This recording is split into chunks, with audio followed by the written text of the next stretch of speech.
सत्यानन्दचिदात्मने सर्वान्तरात्मने श्रीमद् वेङ्कटेशाय मङ्गलम्।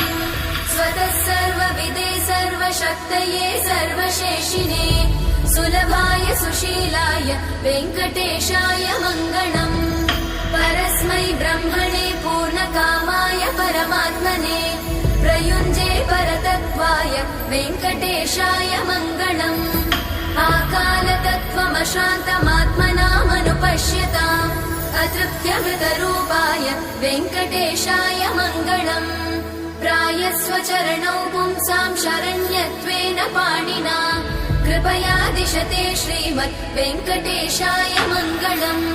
दयामृततरङ्गिण्यास्तरङ्गैरिव शीतलै अपाङ्गैः सिञ्चते विश्वम् वेङ्कटेशाय मङ्गलम्। स्रग्भूषाम्बर